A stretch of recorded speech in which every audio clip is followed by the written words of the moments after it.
Pri približno 1000 osebah v Sloveniji vsak dan preverijo, ali so okužene s koronavirusom. Rečemo, da jih testirajo. To preverijo pri tistih, ki imajo hujše težave, zaradi katerih bi morda potrebovali pomoč v bolnišnici.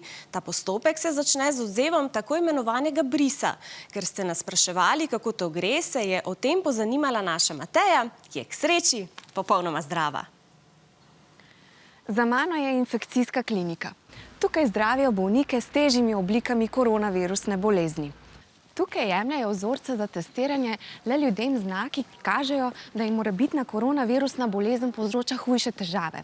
Sicer to delajo na vstopnih točkah, torej v drugih zdravstvenih ustanovah v državi. Poglejmo, kako to gre. Tukaj veljajo zelo stroga pravila za zaščito pred okužbo. Ambulante, v katerih jemljajo brise, so strogo izolirane. Z drugim osebjem in pacienti nisem imela nobenega stika. Kot običajno je tudi tokrat občutek, ko si v zdravstveni ustanovi nekoliko neprijeten. Čeprav sem jaz tukaj samo zato, da vam, izodromovcem, pokažem, kako je videti, ko ti vzamejo bris. Dobar dan. Dobar dan. Pozdravljeni.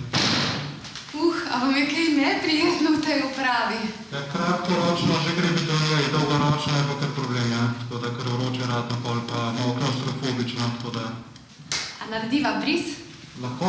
Torej gremo s tanko palčko, gremo skozi nosnico v nazofarinks, da vzamemo bris v bistvu sluznice tam, da probamo izolirati virus. Domnevamo, da je tam večja koncentracija virusa in da pač s tem smo bolj uspešni pri dokazovanju samega virusa. A to je že to? To je že to. Tako da zdaj bris nova, ne? Občutek je kar nenavaden, neprijeten, ne boli sicer preveč, ampak ko ti gre ta palčka skozi nos, vse do grla, malo čuden občutek je. Vesela sem, da je konec. Počutim se dobro, ne smrkam, ne kašljam, nič me ne boli. Tudi nisem bila v stiku z nikomer, ki bi lahko imel koronavirusno bolezen. Pri meni torej suma, da imam koronavirus v sebi, ni. Zato je ta test tukaj zdaj zaključen. Če pa bi bila možnost okužbe velika, bi zdaj bris ustavili v epruveto in vanjo vlili posebno tekočino, da se organizmi iz njega ne bi uničili. Nato bi epruveto z mojim brisom po cevni pošti poslali do mikrobiološkega laboratorija. Ta je eden izmed 3 v Sloveniji, kjer opravljajo analize.